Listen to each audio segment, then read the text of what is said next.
It's the weekend. It's Mailbag. I'm joined this week by Dave and Warren. Unfortunately, Pete failed a late fitness test, and there was no one on the bench to cover him.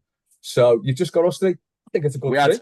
we had two goalkeepers on the bench, but it was we couldn't bring either of them on, so we had to just go with the three of us. It was I must basically. be on my testimonial by now, Les. I think you got one more season. Do you reckon? Yeah, one more season. Do you know what? Do you know what? I've started getting paranoid that you don't want me on and everything. You know, look, are you sitting there, your Why? glass of wine and everything, thinking, Oh, I mate, can't be asked with this fella. Dave again. Never ever shut up. Jesus. I Actually, I am really messing. try to stop me to sit. I like to sit in like a dark corner in the house and just talk to myself, just to get it out my system. I do that as well.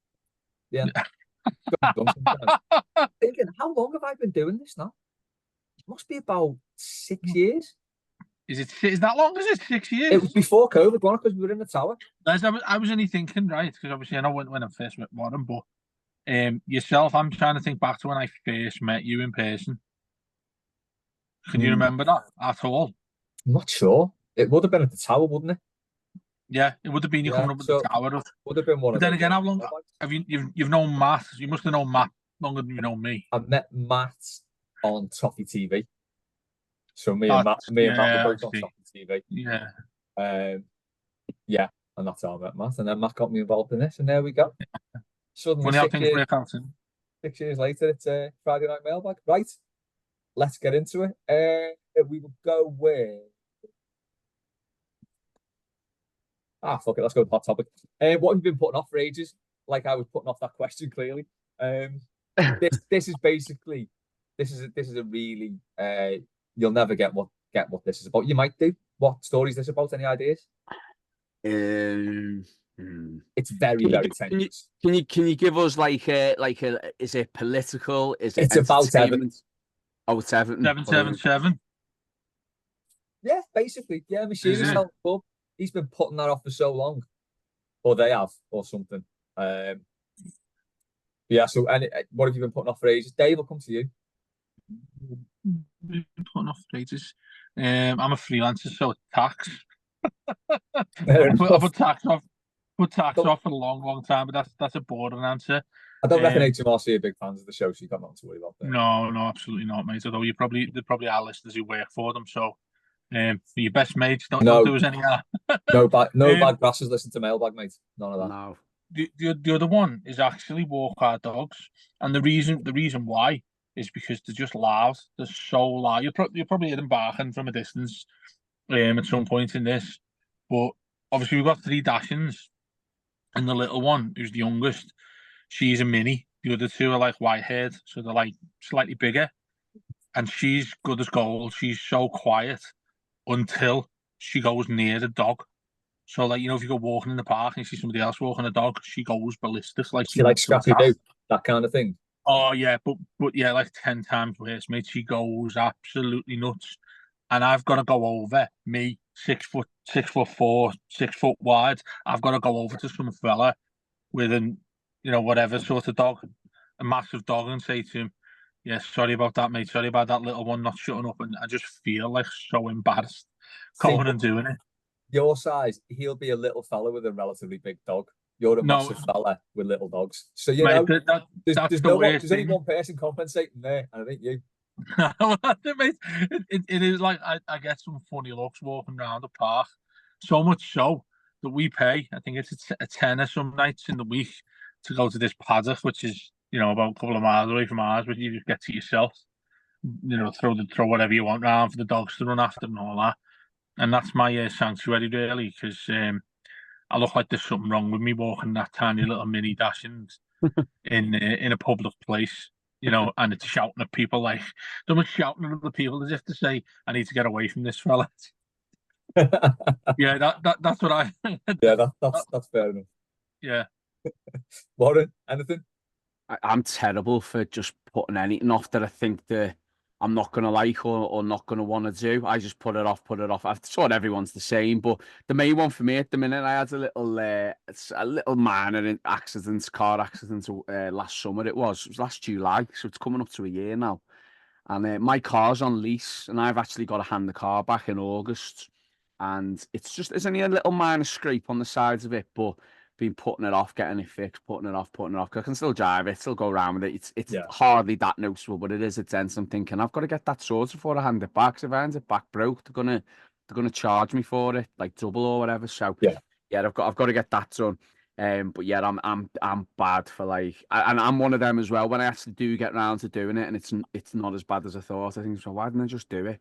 But yeah, I'm terrible for putting things off. Some people just go and do stuff. Do they just go and get on with it, don't they? But I'm really bad I'm for the same until I absolutely need to. So that just reminded me. I've had a hubcap missing off my car for about hubcap, mate. Tell you what, that's like from 1800s. 18 months. Hubcap. I'd say. Oh, I've only got steel wheels and hubcaps, nothing fancy. Hubcaps, man. I've got a dad wagon, haven't I? I've got a Sophia. It's like you're a penny cycling on your penny farm. It fits 3 kids and a load of footballs in, so that's all I need it for. Gary, do you not think though? Do you not think when it comes to stuff like that when you've done them and you get it done, it's the best feeling ever after it? Oh, yeah.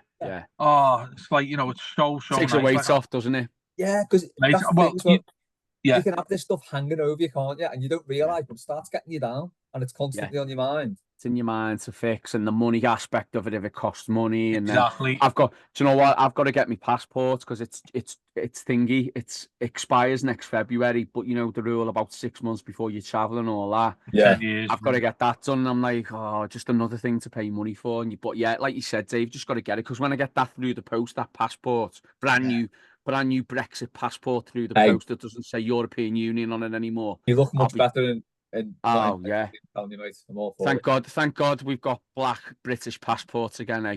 Exactly. Yeah. It was worth it. Do you know what you're saying there, though, lads? The financial side of it. I'm like that as well. Where I don't know, like you said there about your car, Warren. Yeah. Like I've just had mine done, and the brakes needed doing. They were like 70% worn on the brakes, and like I said to the fella, like, when do I have to get them done? He went, they'll probably last another 6 months, and they're like, I don't know, it's about 400 quid to get them sorted, the front and back. Yeah, and I was sitting there and I was thinking, you know what? 6 months down the line, I'll be fine. Do you know what I mean? 6 months down the line, I'll be better off to sort it out. And then I'm thinking, no, you absolute idiot, get it done now. It's still 4 ton you've got to drop, isn't it? Yeah. Well, this is it exactly. Yeah. So probably more later down the line. So I'll like begrudgingly give them it, but then after I've done it, I'll be sat there thinking, yeah, what can I do with that 400 quid in 6 months' time? I'm going to do something boss with that money. Do you know what I mean? So that's how I sort of try and like psychologically get around it. It's like the MOT. This is like Top Gear, like podcast. I know. It's like the MOT advisor, isn't it? You get a list of things and they're like, well, you need this doing soon. But it's all right. What can I get through without it? Yeah, you can. You'll be fine for a couple of months. Yeah, all right then, sounds leave it. Every single time. Gary replied to this and said he's been putting off doing stuff to the house. Same. And massively. Quitting Everton doom scrolling. Something we probably all need to do, and we won't even get a break from that in the summer, will we? No. Which? Everton doom scrolling. So just scrolling through Twitter, looking at the constant stream of bad news. Apart from the fact that's like pretty much 99% of what we do with the Blue. Well, and what you're doing right now. A bit of nice news would be good, though, wouldn't it? Right, Liam, bit of Everton chat now for the next few questions. Which Everton player has been the one you think has been most overrated in your time watching the Toffees? Well, I can start right here and say Kevin Morales. I couldn't stand him. I did like the bog-eyed Belgian beagle. Oh, I couldn't stand him. He did me head in. I think I've said this before, but I remember we had Swansea away and he'd just come on. It was 0-0. Martinez first or second season, he'd just come on and there was only about 12 minutes left and he got sent off within like 2 minutes of coming on. And everyone was applauding. Oh, never mind, Kev. Well done, lads. Like he just got sent off. We got a chance of winning this, and he's just been sent off. Fuming I was. There was the West Ham one as well, wasn't there? Yeah, I just thought. I know we scored the odd goal here and there. I mean, the one against Stoke where he dribbled it, that was a fluke. He should have been brought down on the halfway line. Like they bounced off Bogdan's leg or something, didn't it? Should have been brought off. Like should have been hacked down easily. That was a fluke. That goal. keeper should have saved it as well. Garbage. I thought he was badly overrated. Thought everyone thought he was brilliant. I thought it was not for me. I mean, if nothing else, though, there's the two things on Suarez, isn't there? Yeah, he kind of gets a pass, but I mean, again, You know. it's like, is that all you ever? Do you know what I mean? It's like you look back and you go, that's what he's famous for. Not famous for an Everton shirt for doing something good. Do you know what I mean? Like Yeah, fair enough. something meaningful. I mean, I know loads of people will disagree and think It he was nice, great, though. and It was. yeah, all right, yeah, go on. Well Yeah, done, do Kev. you know what? I prefer the one where he stands on his back Yeah, rather than the one where he does his knee. It was so he just sort of jumped over him and just left his studs on his shoulders. Oh, lovely stuff. yeah, But yeah, I know what you mean. I do see where you're coming from, because yeah. I just didn't. he was not for me. you know, I quite liked him, but he was very frustrating. So I can see what you mean. And there was the Baines penalty as well. There was that. Yeah. Oh yeah, Things like that. against the West Brom. Yeah. Yeah. Dave, we're gonna go there again, aren't we? We're going there again. Every People, no. I'm not. I'm at that point where people deliberately ask these questions. No, they are deliberately asking these questions. How can we wind everyone up and get to you to say something again?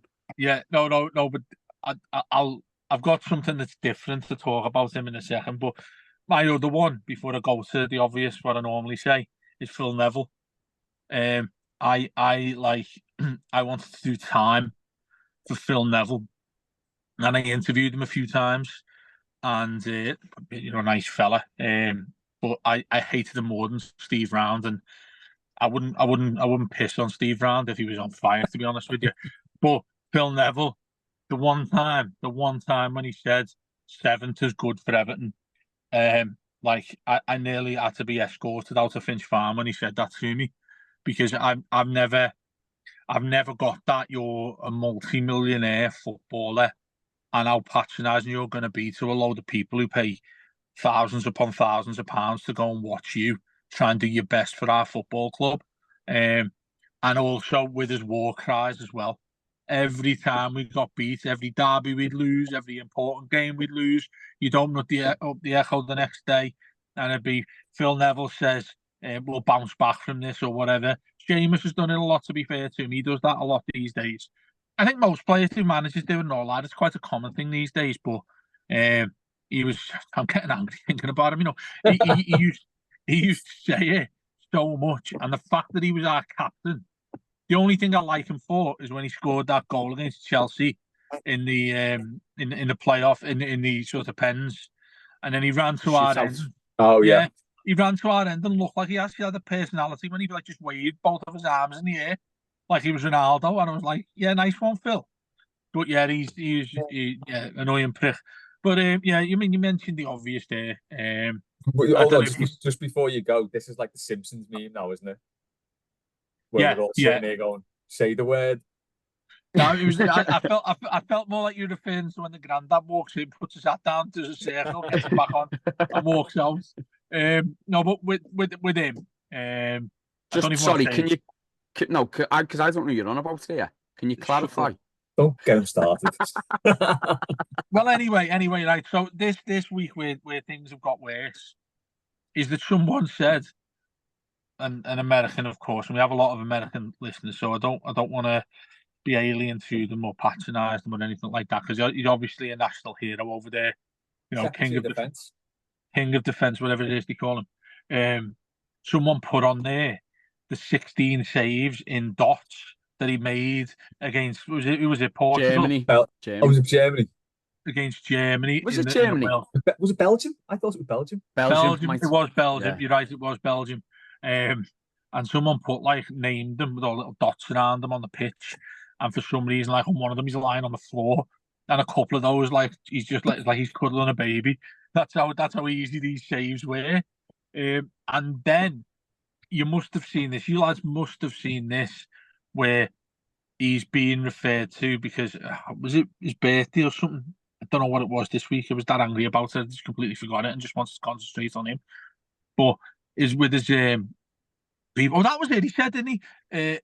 We should take a club over to the US or something like that. Yeah, for the 39th game. It's gonna happen, by the way. Definitely. Fucking hell.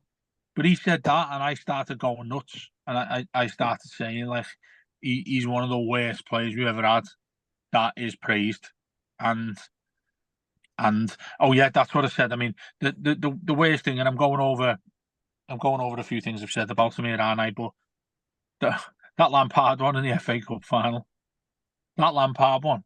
I mean, That's the one, isn't it? I was talking about that my mini dashing could have saved that. Oh mate, him. I mean, you know, I hear him on the telly, and he does. Obviously, if you go over to the States, like when we had that, you know, I tell you what, I nearly walked off our wedding because we were in we were in Vegas, obviously, to get married last September, and he was on fucking ABC or whatever they call it, yeah, NBC, XYZ, whatever they call it, the channels over there. He was on. He was he was on that. Like he gets on there, doesn't he? He's there like he's the hero every week. Like he talks about games and all that. And I was watching him and I thought, I'm gonna get out of this. I'm gonna get out of this place. You know what I mean? But overall, just one final line on him. He said he wanted Liverpool to win the Champions League. He did say that. Yeah, he did. Now, that's unforgivable. That's unforgivable. That's, and you know me, yeah, you know how bitter I am, Dave. That's unforgivable for an ex-Everton player to say that. Yeah, and our friend, you know, Rob Vera as well. And obviously he's got a lot of American friends because he's where he's from. This is nothing personal, but just fuck that man off, please. Somehow, just leave it. What we do need is final season Tim Howard, a game of spot the ball for every goal Everton concede that season, because I can guarantee he's going to be in the most improbable position to save that ball you're going to find. Is he not near a testimonial, by the way? He must have nearly been due a testimonial. Yeah, he was getting there for about 10 years. Didn't he get one? And I don't know. I can't remember. No, didn't he get one and no one went? We'll move on. No. We'll move on. Yeah. My one's from Barkley. Yeah. Just dead quick. Here's one more for you than probably me and Dave, because he was my sort of first, I wouldn't say hero, but first one I like close to idolising, because it's when I first started watching Everton. Do you think Tony Cottee was overrated? Because Graham Sharp slates him in his book. Tony Cottee's a weird one. Where did you get to answer this Tony Cottee question a lot, don't you? Yeah, I know. I really like Tony Cottee. You thought he was dead good. His goal scoring was sporadic for Everton. But I thought he was a really good player, a really good finisher. The gif for the tweet for Mailbag goal, was him netting the hat-trick against That's Sheffield what made me think about it. But yeah, no, I thought he was really good, and that actually leads us nicely on to the next question. Go on, get it asked. Yeah, I like Tony Cottee. I thought he was good. I think he was unlucky to be a record signing in a team that started struggling without Kendall and then lost, its better players. So, I mean, basically, Stevens and Stephen went up to Rangers. Yeah, they were replaced by, players who were nowhere near. I don't know. Pat Nevin was good. Not going to do Pat Nevin down at all. But yeah, basically, he joined the club at a time when it was on a decline, and decline as it seems. But no, I liked him. I thought he was a good player, good finisher. At the 4-all and everything. 99 goals must sting though. Lovely fella, by the way, as well. He's a really nice guy. Yeah, met him at the Denby. He sounds. Which leads us on to this question, which is kind of a combined effort with me, Liam, and TWS, as we were sort of talking about stuff in the replies to the tweet last night. What's the worst Everton transfer out of these two? Cottee for Burrows plus cash, or Stewart for Tyler and Ward? I think Cottee for Burrows plus cash is the worst deal ever. Burrows was dreadful for them couple of games he played for us as well. A little bit of money. Couple of games defines it, doesn't it? Yeah, he was crap. Just that all he played. But Graham Stewart for Carl Tyler and Mitch Ward was a weird one as well. Carl Tyler was down for half a season, wasn't he? Oh, Kendall was on a little. Kendall Mark III was on one a little bit, wasn't he? With some of the shine, like Danny Williamson and players like that. That was. That, I mean, at times this season we ran close, but I think I agree with you, Les, when you said that's definitely the worst Everton. Certainly Premier League era, but that's got to be up there with the worst Everton teams. What, Yeah, 97-ish? 97, 97, 98, 98. yeah. Yeah, definitely. I would agree. What are we saying then? I'm sticking with Cotty for Burrows plus cash. No, I'm going the other way, mate, because like you got rid of someone who's like half decent there. Do you know what I mean? And then you've got like they're not Premier League players. Do you know what I mean? But then I No. suppose you'd say the same, wouldn't you? Burrows Stuart doesn't want to do that. Stuart went on to Charlton, did all right with Charlton as well, didn't he? So Yeah. he probably could have got another few years out of Stuart. So yeah, Cotty I went think back to West Ham. Cotty went back to West Ham and then Leicester and did all right at both, I think, didn't he? Yeah, he did. He did Yeah. all right.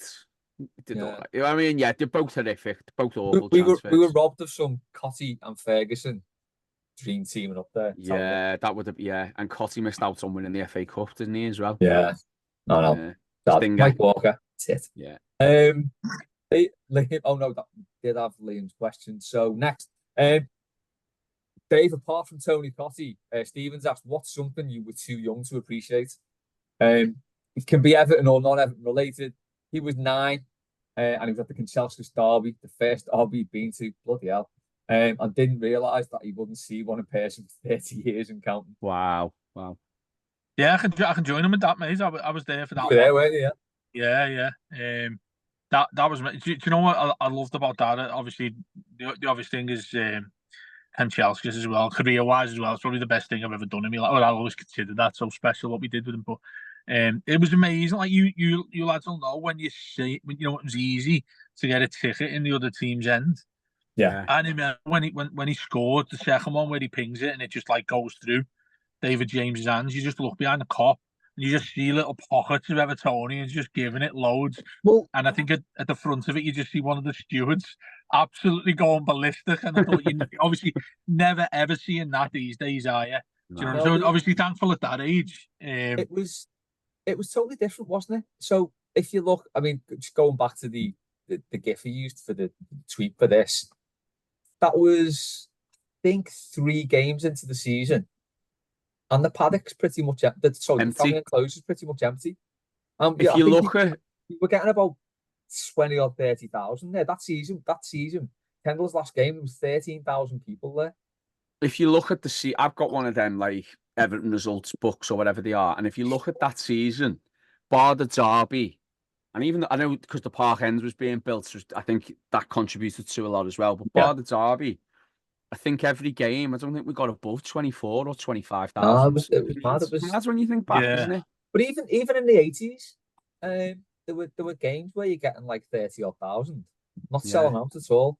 Like it was a totally different one. I mean, Sky and the Premier League, whether you love it or hate it, it did change everything for the way people watch football, for the type of people who watch football. And, in a way, it's been really good because it's become more inclusive. More people feel safe going to football, which in the 80s and hearing my dad's stories from the 70s, he probably wouldn't have done because the last thing I want to do is get chinned when I go to the game. Yeah. But it's sort of come with that caveat, isn't it? That it's getting more expensive, and it's it's the kickoff times are moving, so we're getting to that sort of end of days bit of this sort of version of football whereby going back to Tim Howard talking about the 39th game, it's getting a bit too much out of our hands and getting taken away from us. I think that's spot on, and I think these things that they seems to be happening quicker and quicker, but in regards to different stuff. So like even small things, like I remember Soccer AM was absolutely garbage for the last, I don't know, with Bullard on it and all that. Yeah. And Max Rushton and everything. The days that were the best was when you had Tim, what's his fucking name? Lovejoy was on it. And obviously people can't stand him now on that Sunday brunch thing that he does with that slaphead cop-eye fella. But I used to love him. You'd wake up as a kid when you were in when you were in school or whatever, and like senior school, and it'd be the start of the weekend because that was on I think it was on 10 till 12, and then Soccer Saturday would come on, and obviously you'd have the game at 3 o'clock. So like that little bit of nostalgia there, but you're absolutely right. I think there are little tiny things like that have been taken away from us or altered Yeah. Because like it ended last season, didn't it? Soccer AM, and it was with like Jimmy Bullard doing keep ups or something like that. That's what it resorted to. Well, there was loads of stuff like you might remember this more than me and Warren here, Les, but fantasy football as well, the TV Yeah, show. I used to watch. Yeah, I that used to was watch so. that. Yeah, I used to watch that. bits and pieces like that. I mean, Football Focus when it first started as well. The other thing that I really wish was still going, because I remember it because I've watched it back so many times like a shadow. But when the FA Cup final was the FA Cup final day for everyone, and I mean everyone. Like I remember my dad had a mate down in just north of London. He was, and he was like, "Oh, you know," he remember he went out for a drink with him. He's like, "Oh, what are you guys doing for the FA Cup final day?" It was an actual thing, and wasn't all day on the telly. It was on all day. Yeah, exactly. It started at like 9 in the morning, went all the way till post match in the game. Yeah, and stuff. the mad thing about that is as well, like back then, the FA Cup in a way felt better than winning the league, because when you win the league, it's over the season, and the day you win the league, it's sound, but it's not quite the same as because you've known it's going to happen.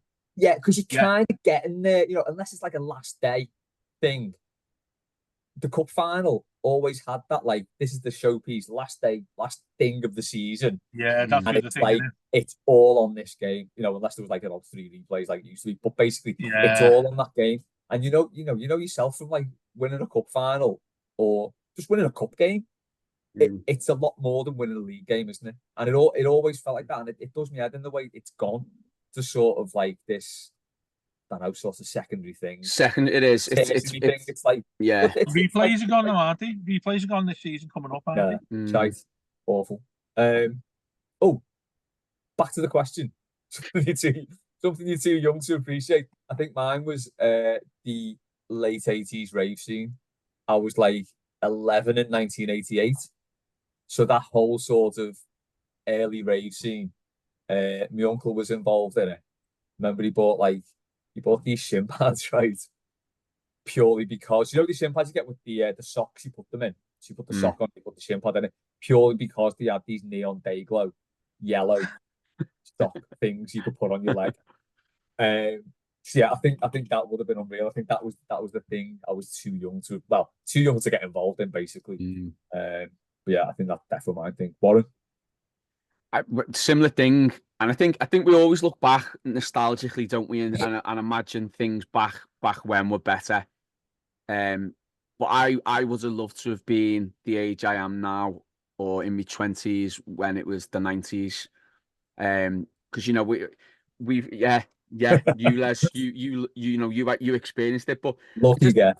You do look back at the positives and the good stuff when you get nostalgia. You don't remember so much because there wasn't, it wasn't particularly a great time, particularly in our part of the world as well. You know, it was the 2000s when Liverpool and Merseyside started getting investments, and it was a better place to live and to be. But just for all like I think it sounds mad now to say this, but the simplicity of it all, you know, without internet, without phones, without smartphones and all that, and you know, it just seemed, life just seemed simple. And I was only a kid. I mean, when the millennium hit, I was about 12, 13, I think. So just having that period when I was a kid, and just, 4 channels. I know we sound like Dars, by the way, all of us. But remember when Channel 5 came out? Real big man, all that.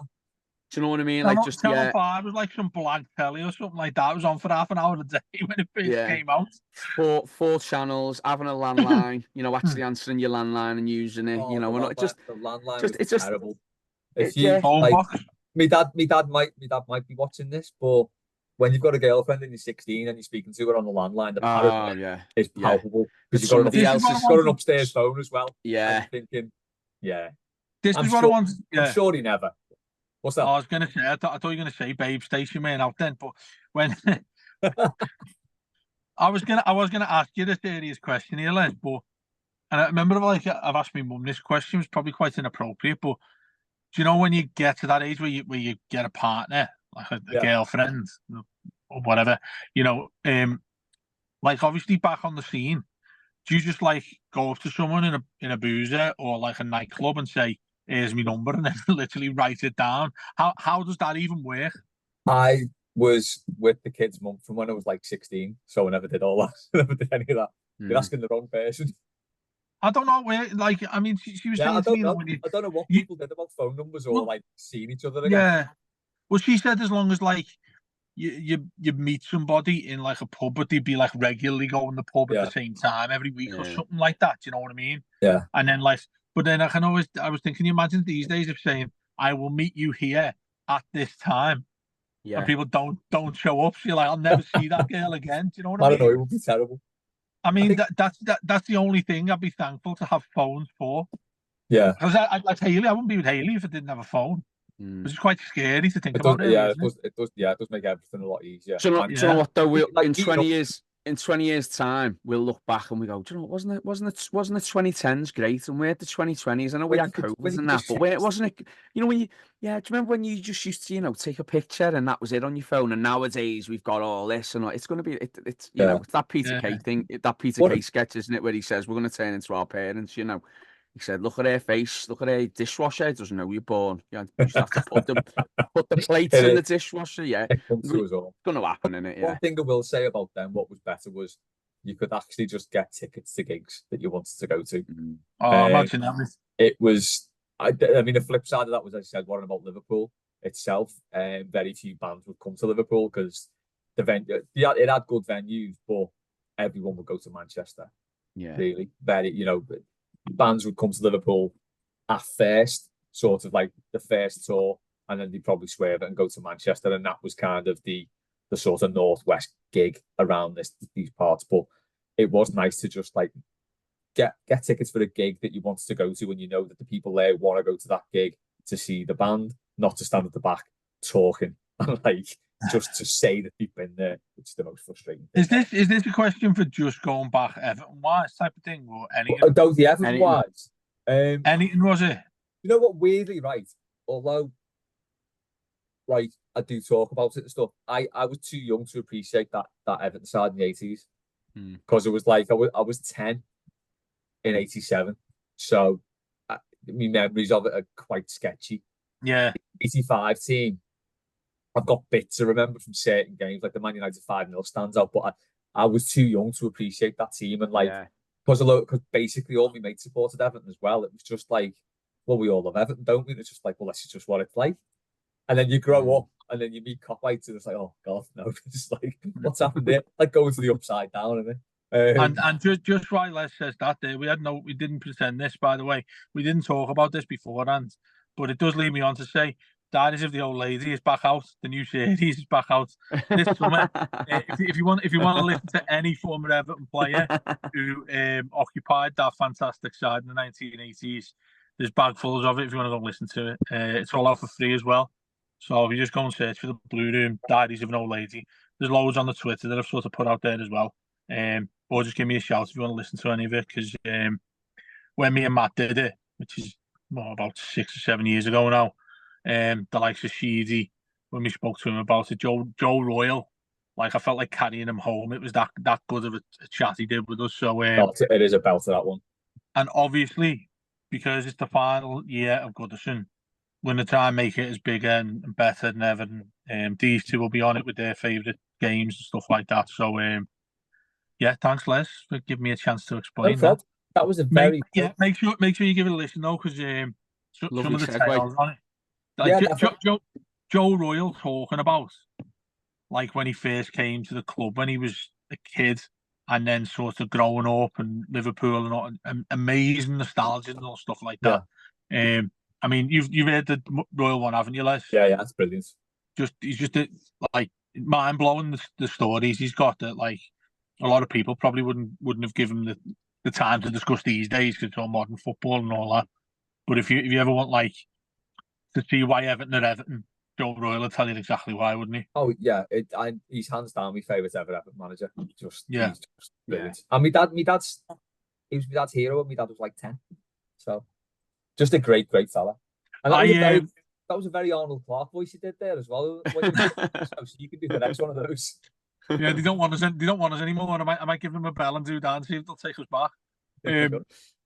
yeah, just on Joe Royle, I messaged him a couple of years ago, and I said, "Hi, mate." I said, like, I've got a friend who'd really like, just to say a message or something like that on the phone. And he replied and said, "Sorry, Dave. The one thing I don't do in life, I'm not doing anything like that." I was like, "Oh, okay, Joe." I felt like really bad asking him. Do you know what I mean? What a fella! What a guy! Yeah. Gary, with the season nearly over, what are you not gonna miss? His is Klopp constantly moaning about the footy schedule in this country. Like you're going, stop moaning and just fuck off quietly, which seems fair.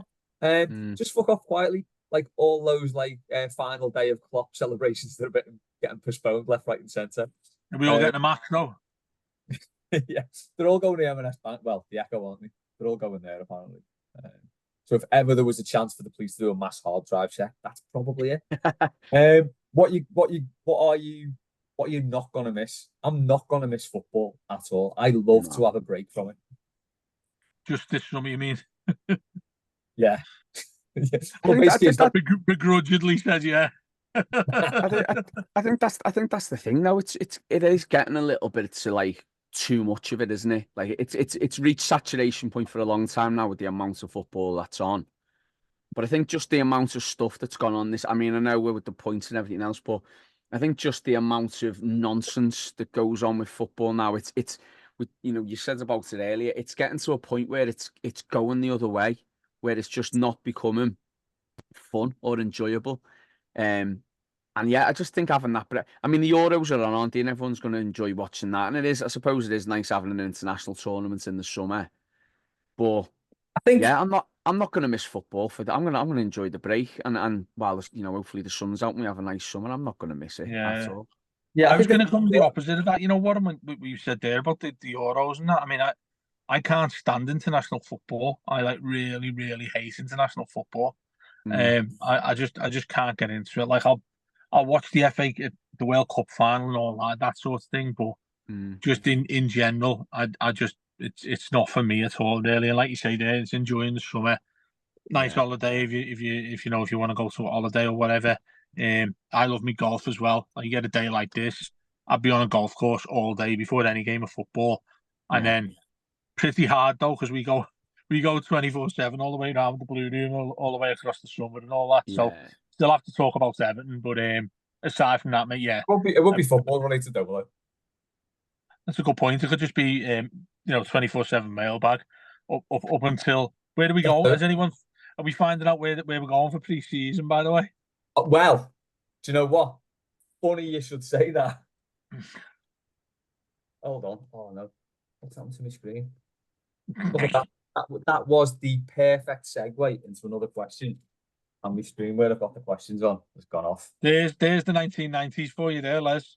Wasn't it? Well, I think I know wasn't it? I don't know who it was from. Wasn't it? Who do you want your pre-season games against? Yeah, I think it was either Gary or TWS.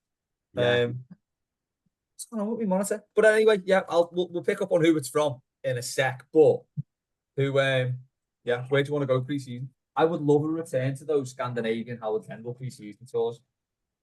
I don't know. I mean, I love the idea. I don't know if you were there to see it, Warren, because I know you've had your time over in the States, but that it was at the first Martinez season beforehand when we were thrown into that tournament last week because someone dropped out. Boys arranged that, didn't he? Being that's right. Yeah, before he left, being there, not so much being overly asked about the friendlies, although like playing Juve and all that sort of thing, and the Stones and Enka, but also just like football in the States. I've never been to watch a game in the States as much as I've been there. Never been to watch a game. That sort of thing. I'd just love to see what it's like there. Do you know what I mean? Because the MLS seems to grow all the time, and you've got various different things going on there. I think the league's a bit mad the way it's set up. But I'd just like to go there atmosphere-wise and see what it's like over there and how different it is to over here, just to experience it. So Everton playing, I don't know, Dakota Rapids, or I don't know what they're called. Or Portland Timbers, just like a callback to last week, so we can see that Timbers mascot. Like, saving up some of that log every time someone scores, the weirdo. Tim Howard does it. The MLS is very much what you'd expect watching American sport to be like. It's great. They don't have, because they've not been brought up on the football culture we have in this country. It's not as tribal, should we say. I mean, you still get behind the team and support the teams and all that, Yeah. but it's very much how they imagine it, and that's not a criticism. It's a different way of watching football. But it's great. You can take your food and your beer to the seat. I've been to watch sport in KC, and it's one of them you can walk all around, and everywhere you walk around, the concourses at the top of the stadium, and everywhere you walk, there's a different food vendor, one selling burgers. They were going to do that at the new ground, weren't they? That was the Yeah. original plan, wasn't it, to have that sort of concourse around the top. Yeah, the concourse is a circular one all the way on the top, and there's burgers in one place, and then you've got your nachos in another, and then you've got, you know, different food all the way around. But the big thing, yeah, taking your beer to your seat, which obviously never happened over here. But just going back to it, Les, the question, I don't know if you found it, it was from GT4S. Yeah, to Gary.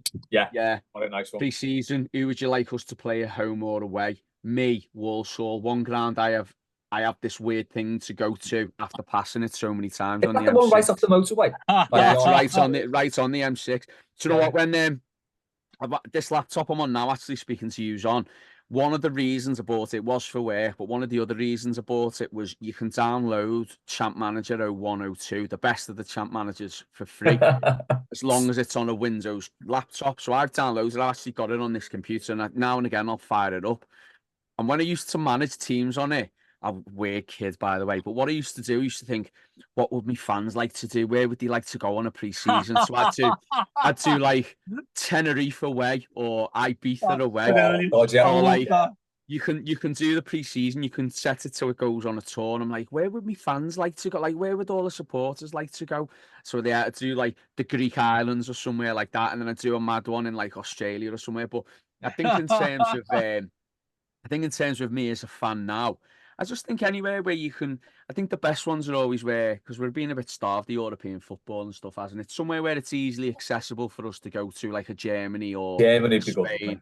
Yeah, we had ones, didn't we? That weird one where we played 2 games in a day or something.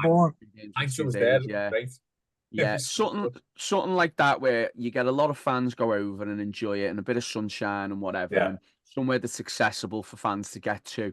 Somewhere like that, or me being with me American head on, like Dave says, over in the States. I do remember when I was over there, one of the first times I went over there, and we played the MLS All-Star team, and we beat them on penalties. It was Lescott's, I think it was Lescott's first, I want to say, pre-season. Oh no, I'll tell you when it was. It was the year after we got to the FA Cup final. So it was that summer, and we played 2009 summer. So we played in the May, and we had the pre-season, and we had a couple of games over there, and I think Landon Donovan actually played for the All-Star team against us. It was before he joined us.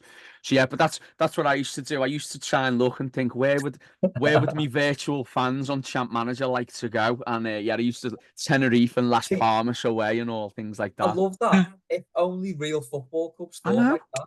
If only. I know, exactly. I mean, the thing. I was just going to say, it can only be better fan-wise than last season. Who did we have? Stoke, Wigan. But then saying that, do you know what? One of the best pre-seasons it was Martinez fit when Martinez not long took the job, and we had Blackburn away, and we took that whole away end. It was a pre-season. They had hardly anyone watching them, and we took that whole away end at Blackburn. And my mate, his cousin from Oz, was over. He'd flown over, never been to the match before. And we're like, come with us for the day. And we got the train to Preston, got the Ormskirk train to Preston, because you had to change at Preston to get the one to Blackburn. And as we got off at Preston, you just see these waves of Everton fans getting off. And where Preston, for those of you that have been to Preston train station, where it is, it's under like a roof. So it's inside, but it's outside, if that makes sense. But it's under the roof. And as all the fans got off on the platform, it was under this roof part. So it was the big, and it just reverberated around. And this lad, the Australian lad, got off and he was like, I can't believe this. This is great. And you know what it's like when the weather's nice, sunshine, and everyone's getting off the train with the bevy. You're getting on the next train with everyone's got the bucket hats on and all that. And we turned up and I think we won 3-0, and it was just one of them. It was just a brilliant away day with your mates, but in the sunshine, pre-season, short on. You know, we went back to Preston afterwards as well, and we had a few drinks in Preston. We found a little cocktail bar and just brilliant. So slagging that last season, pre-season off, if you've got, short train journeys away on a Yeah, weekend, they're quite good as well. Blackburn's a good ground. it It's depends mad. on the weather. I was going to say about Blackburn. It's mad that away end because it's bigger than the rest of it. It feels Yeah. like it's bigger than the rest of it. And Great. Wigan don't have anyone there at all. Wigan feels like it's a home game. One of my favourites, Blackburn away. I've always loved going to Blackburn. Yeah. I think if we could get one game pre-season, it would be Inverness Cali away. Yeah, they Bit should of a see hype things like ball. that. Just you know what I It mean? would be Just like magic, what that'd do be it. such in a way. That'd be great in It's July. the best place in the world. It's amazing. Yeah, Didn't we have Rangers? We had Rangers when we had, didn't Lee Ty score or something? Yeah, I went to that. I was in the Lee Rangers. Ty actually score. I can't remember. I don't know. I can't even remember the score, but I was in the Rangers end with that. My mate lives just outside Glasgow as a Rangers fan. Right, Gary has asked. I got two from Gary because I missed his last week. Which Everton player is most likely to answer their phone by saying their phone number rather than hello? I have an answer to this that people might find controversial coming from me. As a Wirral lad, I'm going to say, oh, everyone's frozen. Like, we're not fond of people answering the phone, saying the phone number like they used to back in the day. Is that what we're saying? So, like, answering the phone, yeah, it's 01567. Yeah, so basically, right. The way Steve McManaman talks on his commentary? Yeah, like that phone voice. His phone voice. And he would definitely answer the phone with the last 4 digits of his number. I'm going to go with James Garner. Being a Wirral lad myself, I remember like back in the days, the landline, my mum would answer the phone with a 9943. That was our number. And obviously, as a young, impressionable 8, 9, 10-year-old, I did the same. So I reckon James Garner's probably been through the same thing. When you think back, it was weird, wasn't it? People doing that. Like, that's strange. I know the reason for it, because you want to make sure people have dialed the right number, and if you've dialed the wrong number, and I get all that, but weird. Like, but weird. It's nowhere near as fun, though, is it? It's nowhere near as fun if you say you've rang them. I'd rather have a chat with them and say, "Hi, mate, who you looking for?" Just have a chat with them. I like that. When and you realise, I think you've got the right, because that doesn't happen no more with mobiles, does it? But remember that. Yeah, I like to make friends. I'd like to make a friend doing that. Yeah. Just like something social. Just say, "Hiya, mate. Where are you from? What's your name?" This is turning into that Peter Kay meme where he's got the microphone, he's doing that, and it's who remembers wrong numbers. It is. But yeah, what was the question, by the way? Yeah, I current Everton team.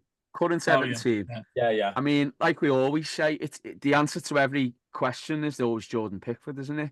But I don't reckon he would. I reckon he's a bit too sound to be doing that. Yeah. I reckon you're looking probably more, I don't know, Ben Godfrey maybe. He's quite posh, isn't he, Ben Godfrey? Yeah. I was thinking Michael Keane as well for some reason. Yeah, Michael. Yeah, it'd be a defender who'd do it. But he'd say the wrong number accidentally. Yeah.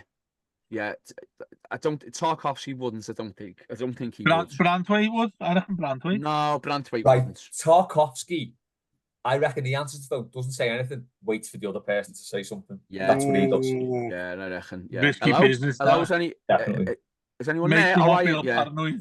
Makes him feel. The reason I think of Branthwaite, he just seems like a really nice lad who, like, make a cup of tea for his nan and all that, and I like to say that. And he's from Carlisle. I was only at Carlisle a few weeks ago, and Carlisle seems like a nice place. I reckon he's a young gentleman, and he would say. Oh, he's definitely a young gentleman. Him or Beto. Beto answers the phone and says, "Do you want gravy with that?" Nathan, what have you forgot, mate? Nathan, right, has asked, is it better to live a day as Carlo Ancelotti or a lifetime as Sam Allardyce? Not sure Nathan's going to like my answer to this, but it's Allardyce. It's Allardyce, isn't it? That man, right, is has to do minimal work really in his manager. I know he's Bolton and all that. I get that, but since then, with all his like pockets millions, got a fortune. Was it Sunderland or whoever he kept up? Took the staying up bonus. And us. And then 18 months, 6 months work. That fella has done. He didn't keep us up. No, we did, but what I'm saying is, They're he up, probably lads. would have had Dave a keeping up bonus included in his contract. Otherwise, he wouldn't have joined us. Yeah, he So would. that fella has done 6 months' work here and there and picked up millions. It's Allardyce. I'd love to be Mate, Allardyce. the best one for him was Leeds. Yeah, Yeah. He was there for half an hour, wasn't he, at Leeds? and he probably got paid. Yeah, for again, a fortune. But, I mean, flip side to this argument is, I mean, I suppose it depends what day in the life. If it's like a Wednesday in June, it's probably not much of an exciting day for Carlo Ancelotti, is it? It's just a Wednesday in June. But if it's like, your Champions League final, if it's beating Spurs 5-4 at Goodison Park, yeah, maybe that day in the life is, it would be good. yeah. And that's the thing with Allardyce. He has lived a life, that fella. My Oh God. yeah. He must have some stories to tell. But he's never had what Carlo Ancelotti's had in terms of success as a football manager. I know, And but just that feeling of like winning and like being the best in the world at what you do. do you think ultimately though when he do you think when he puts his head on the pillow at night, do you think he's like that bothered? Really? Like, I know there's professional pride and all that, but That a stack of 50 pound notes, he'd be like Scrooge McDuck. I was just gonna say that pillow of 24-karat gold, absolutely you know what I sound. mean? He must go to like Greece or Spain and just stay in like the best hotel, eat the best food, drink whatever he wants, go to whatever restaurant he wants. And just has a nice life. Do you know what I mean? The thing is, as well, do you reckon there's any football fans that really hate him? He managed Everton. I don't hate him at all. I don't even dislike the fella. I've got no he's not. He's not with him. Neil. He's not Neil Warnock hatred, is he? Because a lot of I people. was going to say they probably go on holiday with each other, those two. Yeah, Yeah. He's not Warnock, or he's not. No, he's probably most he's Pulis, not he Pulis. Like, oh, Sam Allardyce, yeah, Sam, and he'll I reckon people will be quite affable with him.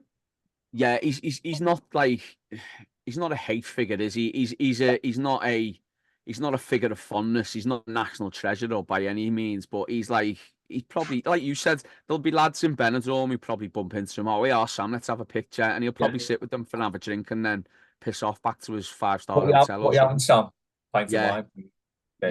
Yeah. He's one of them. Happy to have a picture in the airport with you and all that. There are a lot of our fans who will like take it to the grave that he actually did a good job for us as well. Yeah, I've got a mate who's like that. I mean, come on. Tony Cotty's his favourite player as well. Same lad. Really? Yeah. You'd think he was a footballer. No, honestly. You'd think. Oh, Tony his Cotty. mate. Yeah. Tony. My mate, Tony Cotty is his favourite player. Really? I thought Allardyce did well. Genuinely, I thought Allardyce did a good job. Well, I've got Phil Brown's Maintained he number. kept us up, by the way. Maintained he kept us up. I've got Phil Brown's number there. He was his number 2 for like decades, wasn't he? Yeah. Oh, right. Not even joking. I reckon my mate would sniff Phil Brown's thongs just to be closer to Sam Allardyce. Mate, he's such fucking hell. I'm sorry to say this. I'm sorry to say this, Dave, but that was Les. That was a very Dave Downey comment from you there. It was. I'm sorry. It was. Yeah. Mate. It's the first drink I've had all week. Mate, there are people under 18 who watch this, you know. There's not. I've got the demographics of YouTube, mate. It's all 30 to 50-year-old fellas.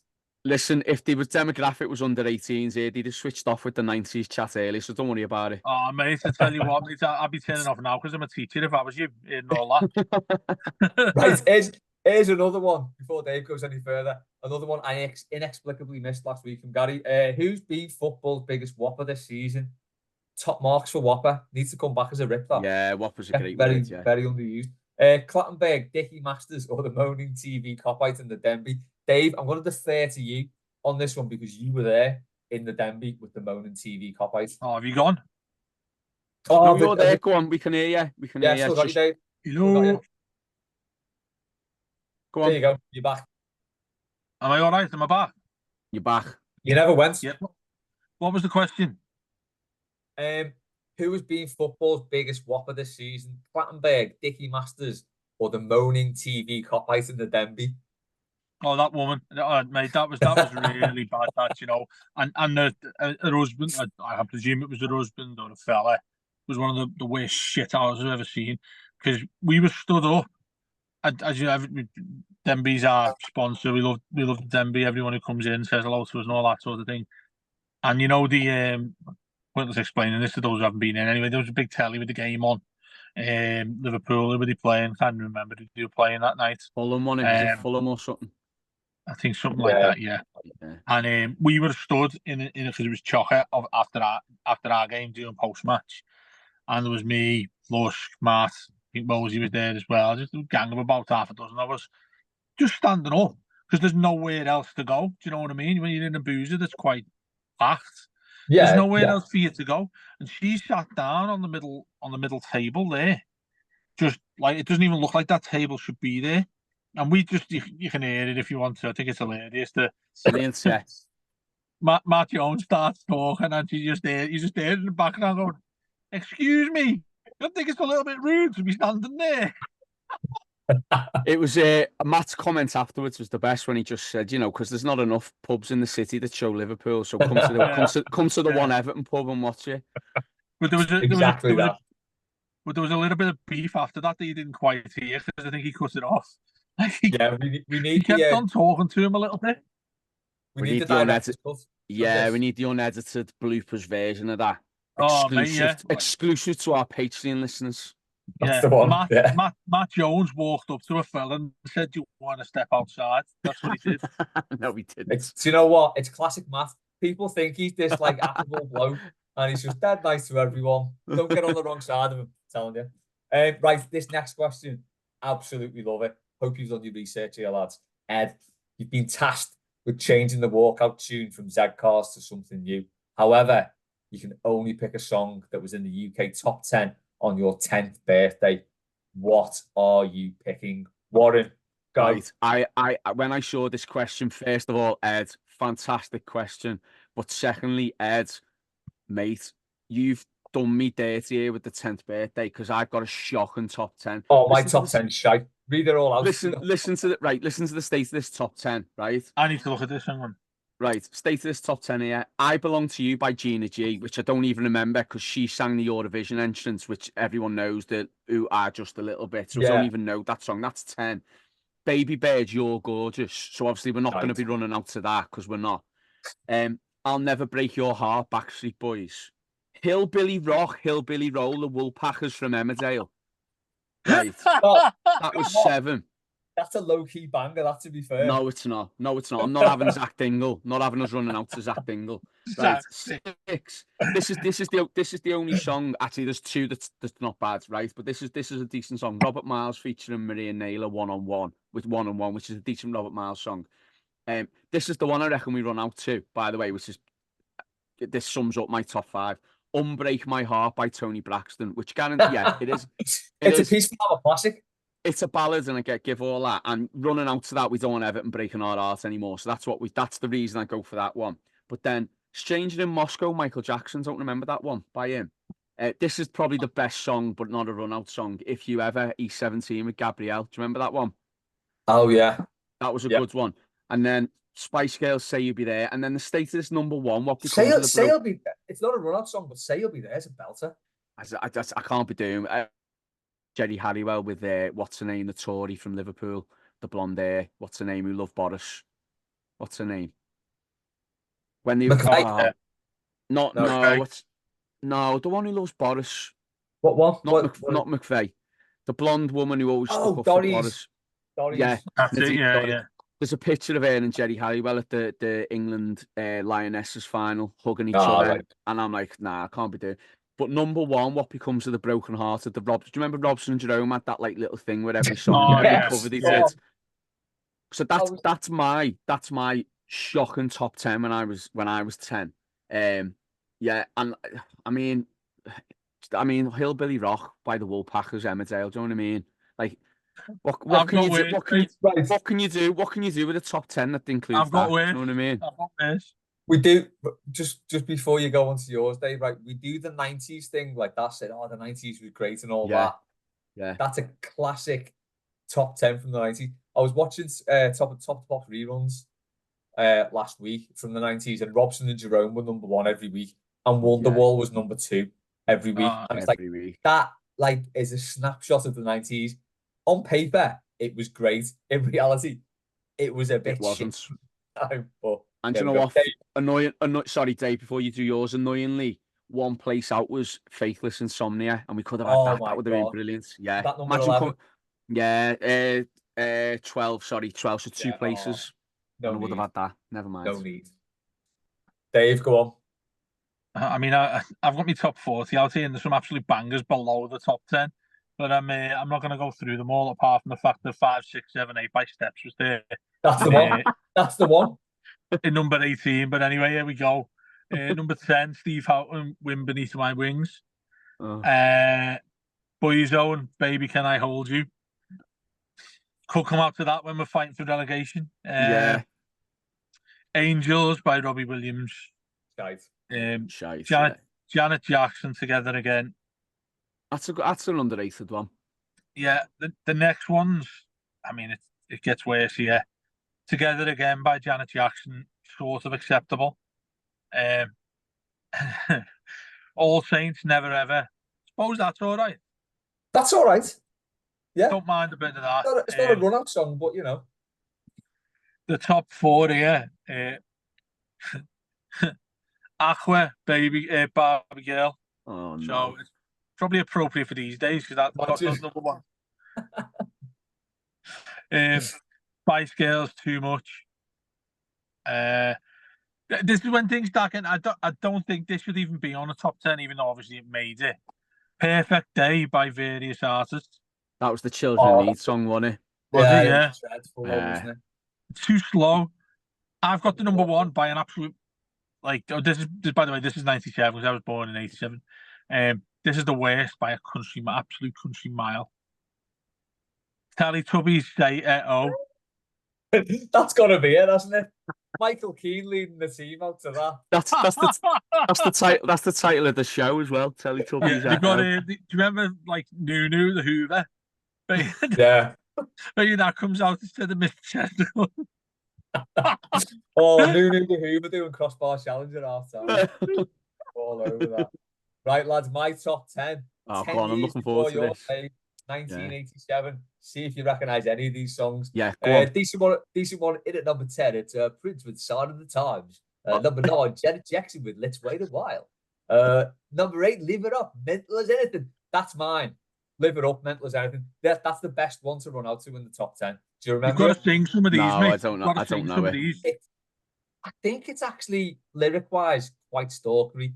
They were like an Australian one-hit wonder, but it's probably the most poppy song. I'm going to leave the smashing nicey voice. Now, number 7, Respect Yourself by Bruce Willis. No idea. No, that must have been it. He did a cover of Under the Boardwalk. That must be a novelty song or something. That one, yeah, but Bruce Willis style and a white vest. Number 6, Alison Moyet, Week in the Presence of Beauty. Not running out to that. This could work for Everton, The Great Pretender, Freddie Mercury, in at number 5. You know, pretend footballers. Actually, number 4, U2, With or Without You. We will have a miserable time with or without. One of my favourite songs, though. Number 3, Feeling by Jackie Wilson. Exactly. In at number 2, Everything I Owe by Boy George. And then number 1, once again, this week, it's Respectable from Mel and Kim. There we go. Oh, so, an absolutely how come none of us? Yeah, I do you know what? Respectable at work. How none of us had anything Madonna, by the way? Nothing Madonna. It's quite mad, isn't it? Exactly. Yeah. I was 10 at Madonna's pretty much a peak. 85 to 88 Madonna. Probably better than 85 to 88 Everton. Not in there. Just a slight tangent. Have you ever done that? I think I've said this before again as well. Have you ever done that thing where on karaoke you have to do the song which was number 1 when you were born? Oh no, but I like it. So mine is Take My Breath Away, Berlin. That was number 1. Oh, mate, one of my favourite songs, bro. So that's my mate in work. His was Do the Bartman, so he's screwed. Mine's absolutely dreadful. The top 10 from my birth when you were born month is awful. 1970. I'll find it in a minute. Just before we go on to that, which I'm sure people can't wait to hear. Stuart said the best of a somewhat ropey top 10 for him would be either Tragedy by the Bee Gees. Come on, that's perfect. Or I Will Survive by Gloria Gaynor. Both quite apt at this current time. And Ed's, he was delighted to learn that he could go with Galvanized by the Chemical Brothers. That would work. Which also happens to be his darts walk-on song. Yeah. It's all coming up Millhouse for Ed there. It really is. On my birthday, number one. Right. I don't even know this record. It was, if my dad's watching once again, he will know this. Probably loves it. He does actually, because he's definitely mentioned the song. Chanson d'Amour by the Manhattan Transfer. No. Forget it. He'll be devastated. I don't remember what that is. Next question is Sam. Weather's heating up. Good one from Sam. Best cold fizzy pop in the sun. Oh. I love Dr. Pepper. I had a Dr. Pepper. I went to beach. Chips and a Dr. Pepper. It was lovely. I love Dr. Pepper. Do you know what though? I think there's something about when it's boiling and you've got loads of ice, just a nice cold can of Sprite. Oh yeah, yeah. I think there's something like it's lemonade's not my favourite soft drink by any means, but I think there's something just quite like refreshing about that on a roasting day. Bit of lemo. Mm. Bit of lemo on a hot day, can't beat it. Who remembers lemonade? Yeah. Mine's I've been doing it actually. Loads and loads of ice in a pint glass with iron brew. Oh, iron brew. Love iron brew. The original though, not the new sugar tax Jamie Oliver shite one. The original iron brew. Oh mate, yeah, gorgeous. It's different logo as well, wasn't it, back in the day? Yeah. So that'd be me, mate, sitting in the back garden, watch all the dogs going nuts, just sitting there, bit of music on. And whilst I say a bit of music on, you forgot to ask me what my number one was when it was my birthday, Les. When I was born. Sorry, I thought you'd done your top 10. I thought you said it was when he was born. When I was born, you didn't ask me. Oh, sorry, go on. What was it? Always on My Mind by Pet Shop. Right. I remember that being Christmas number one. That Christmas, I got an Action Force tank, a jade green and pink Adidas trackie, and the Everton trackie that year. And I remember that being number one. Were you my dad, Les? No, because he would have been set. You know what? One of those things where you're just too young to miss out on that, yeah. So.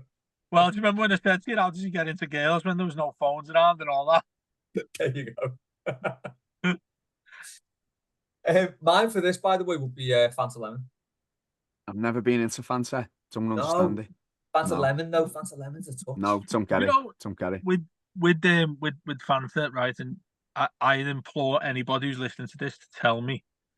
But I used to, McDonald's don't do it anymore, but non-fizzy, flat Fanta. It used to be flat Fanta, didn't it? Yeah. Right, flat Fanta there, and it tastes completely different to fizzy Fanta. Yeah. And there's only one place that does it right now, and that's Odeon places, right?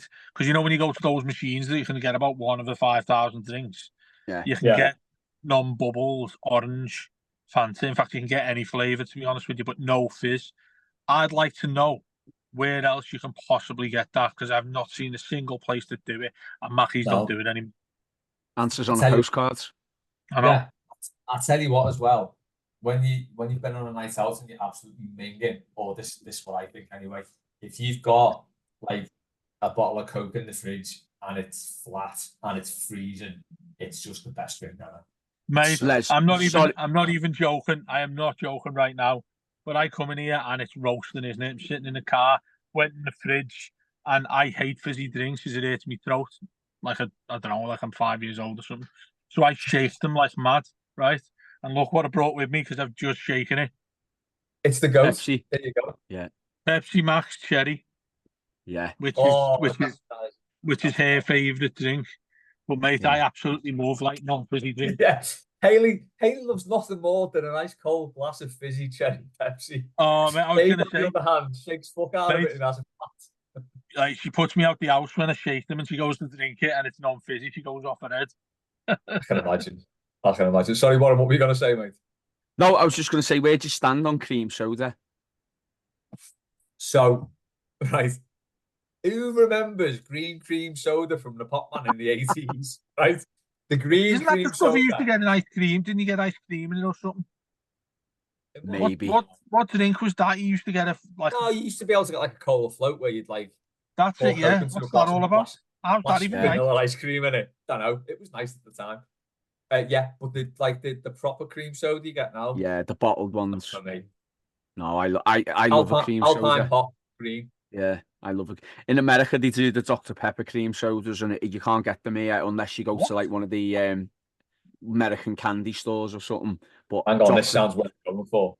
Cream soda, Dr. Pepper's game changers.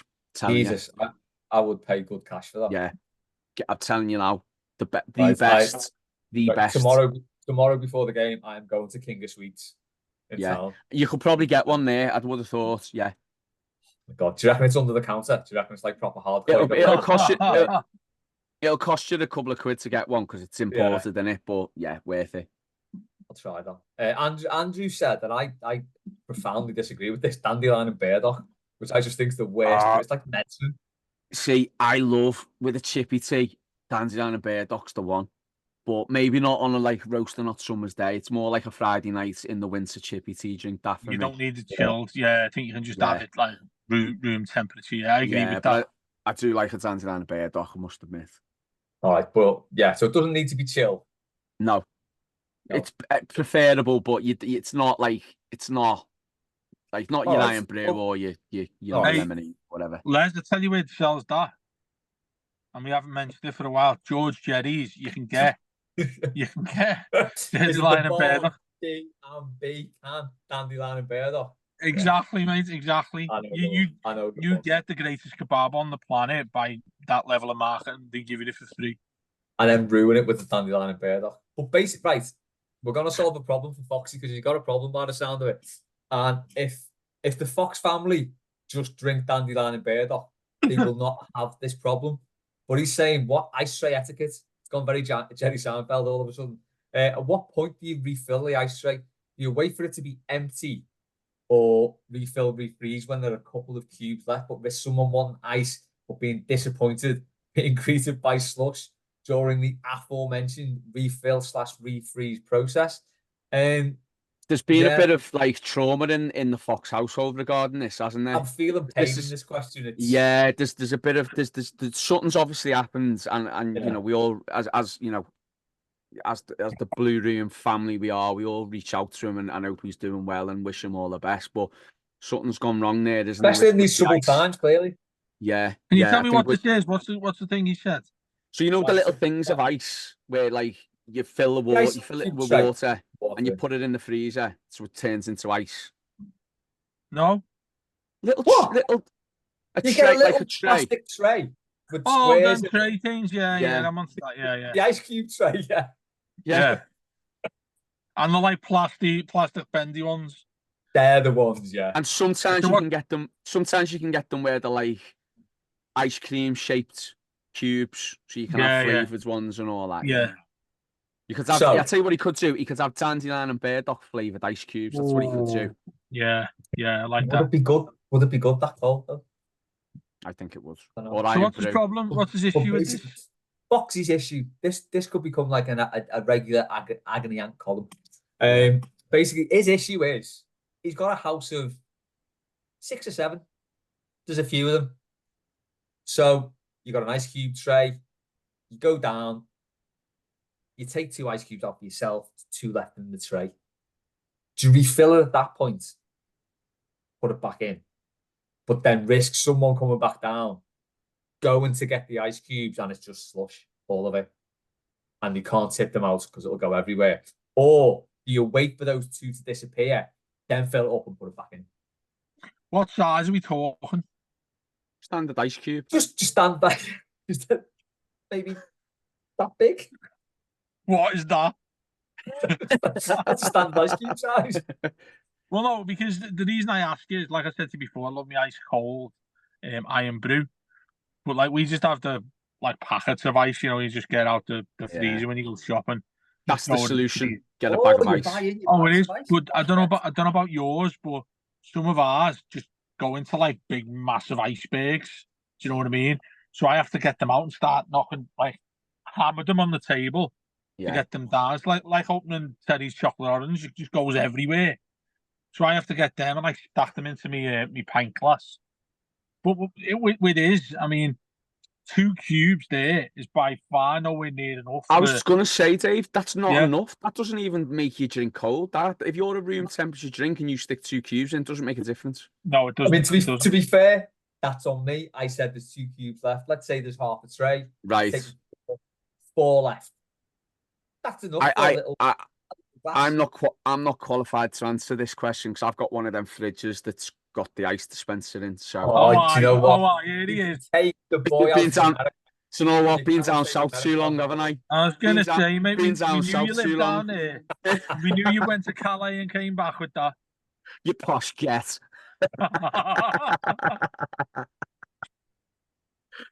Oh man. Hey, Warren, I've got Yeah. a question for you on that. Do they Go just on. restore themselves, by the way?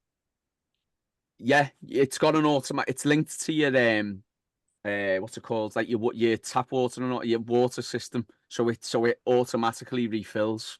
So it's one of them. It's got a filter. So you got your filter. I sound very I was Chester just here, don't I? laughing at Dave's face then. It's like, Yeah. like he's just hit the sweetest volley in the world and has gone top corner. That sounds like the best thing ever. Cigar like that. Ooh. The Yeah. giant. I'm presuming you've got a giant fridge then, because they're made Right. on So giant. yeah, it's like an American thingy fridge, but it's got one of them so you push it and fresh water comes out. So it's got filtered water, but then it also, where that filtered water is linked to your system, it produces ice for you. And it's got, Dave, here you go. Look out for Dave's face here on the YouTube. It's got, Dave, cube setting or crushed setting. Oh, oh my God. So you can have Just on you could that, have. you must never use the cube setting. It's got to be crushed every time. See, I always use the cube. I always use because I'm one. Do you know when people get like a Mackey's or they go to the pub or something and they get like a soft drink and they go, oh, I don't want too much ice with it. That blows my head because I love the more ice the better. I want it freezing cold, so I fill it up loads with cubed. Me glass up with cubed, loads of cubed ice. The crush goes a little bit everywhere. Yeah. Crush goes a little bit everywhere, and it's a little bit. I was gonna say about awkward. the crust. I'd choose the crust preferably, but I think Yeah. you're right, because if you're leaving it in there too long, it waters down your drink as well, doesn't it? You know what I mean? Especially Whereas if it's you've hot. got your main, exactly, when you've got your normal cube in, there'll still be plenty of it left by the time you finish your drink, so there's not enough water in it. You know what I mean? No, yeah. So the answer, But Foxy, is how much did you pay for that fridge? oh God, don't even know. You know, I don't even know. But well, I was going to say the answer is to Foxy, get an American fridge, your minge bag. Yeah. He's calling us minge bags now. Foxy. There's always something. Les, there's always something you have to edit. There's always something you have to edit out of this, and that was it right there. That's not it. No, you know I'm whack. That's staying in. Toffee Warren there. Foxy, if you're working at a budget, just get another ice cube tray. Foxy knows I'm joking. Corey Warren there. Hey, can't wait for the election, can he? got Rishi round. Got Rishi round with some crushed ice, have you? Right, lads, on that bombshell, that's it for this week's mailbag. You can't leave it there. You can't leave it there. Him calling me. Don't give him a chance. That's what he is. Leave it there. Him calling me Rishi's right, mate. Dave, that's slanderous. He could have a case here legally. No, I am joking, buddy. You are in a consecutive constituent there, aren't you? I'm in a heartland there, yeah. Well, there we go. Take off the no one. It's got the double whammy of like sort of expat northerners and boomers, hasn't it? It's like yeah. They're all in there. Lovers. Anyway, after this, I'm going next door to get more, to share a drink with my mate's fridge who's got ice in it. So sod you lot. A little bit of foie gras and French toast. Can have me elderflower and Pimm's, yeah. Jeremy Hunt, is it? Yeah, no, yeah, Jeremy Hunt, yeah, William Hagan, that the other side, yeah. Oh, there's the Right, lads. title. There's Do the you know title, what? lads. I can't leave it there. I can't leave it on Warren slander. I Go just on, can't. No, mate. one more You've got question, to, one mate. more question. Come No, on, we've one no, more, but No, we've got the one end of more. it. Les, one more. the Got one. title's got to be Doyle the Tory. No. We've got one Tory more Doyle. question. One and more it's question. one, Right, here we go. it's Come on. one from the other week. On a scale of Starmer to Hague, how tall is Warren? And that's a weird one. No, sorry. It's one from the other week from Mike. When did you realise I am in too deep with Everton? Mike's got a lovely story with this. For him, it was very specifically 23rd of September 2017 on a boat on his way back from Corfu after a day trip to Albania. Got a notification on his phone for Umar's winner v Bournemouth. What a winner that was as well. Stood up on his chair and shouted, "Get in." His pregnant wife returned from violently throwing up in the toilet to him explaining to a lovely old German couple about the Nias Kuman situation, and then giving them a brief overview of the Moyes and Martinez years. Brief. It was a good 30-minute talk and a 15-minute Q&A. That's amazing. That is amazing. So, that story. Brilliant. That was when Mike realised, you know what? Oh, it's gone a bit too far for me, this. Yeah. Anyone got anything? Because, I mean, Can't beat that. Do you that know would be a what? good place to end it, because that's amazing. Can't beat that. But do you remember under the Lampard season, we played Southampton, and Southampton were rock bottom, I think. And we needed to win to like give ourselves a little bit of a cushion. And Southampton beat us at Goodison 2-1. Yeah. And James Ward-Prowse scored Ward-Prowse. 3 kicks, didn't he? So I'm in school the next week and doing PE and that. The kids are getting changed. And this kid had the temerity of coming up to me and going, James Ward-Prowse. And I absolutely lost it with him. I was like, get over there now. I'm going to speak to you outside in a minute. How dare you come in here and whine me? We've got a lesson to start off here. What do you just think you are like that? And I took myself out the situation for a minute and went, the kid's only having a laugh with me and I've just absolutely blown his head off. I need to chill out a little. Honestly. And actually, I went outside to him and I went, I calmed down a little bit and I went, and winding me up. I saved it a little bit. I went, no, you're only winding me up, but the lesson had started and you've come in shouting. You can't do that when everyone's quiet. So I'd saved it a little bit. You but styled that out, mate. That was a good that. Honest to God, I bit this lad, and he was only about 12. I bit this lad's head off. And like, that's when I realised I can't be letting Everton get to me that much that I'm taking it out on a 12-year-old kid. Do you know what I mean? Mate, do you remember, this sounds random, but you know the Home Alone film where he puts the he thinks his uncle Frank. He's put that thing up, the thing up that looks like he's in the in the bath. Out doing the having dancing. a shower. Yeah. All that. And the way he does the talk boy machine, he puts it on. He goes, "What are you doing? What are you doing? You nosy little pervert! I'm gonna slap you, silly." And I've just got it in my head that you've just said to that kid, "Get over there now! I'm gonna slap you, silly." Honestly, it was close to being that. I absolutely laid into like it was one I very rarely like shout in school, very rarely, because I'm just not that way anyway. But two, if I did it all the time, lose impact. And it was like kids on the other end of the changing room were like freaked out that I was shouting that loud. What was the lesson like after that? Because that must have been like fucking hell. Well, it Mr. was. Doyle's got bad there. Oh my god! Do you know what the thing was? Is because two groups like shared the changing room, so it wasn't even the kids in my group; it was in the other teacher. So the rest of it, and it was one of the like it was January one. It was freezing cold. Had the big coats on, the gloves and all that. Yeah. Just thought, and it was something like I don't know, it was something like handball or something. So it was like, right, get into a game, go on. And I just stood there and watched it. It was one. I didn't even do much teaching, but yeah, the fact the kids had teaching.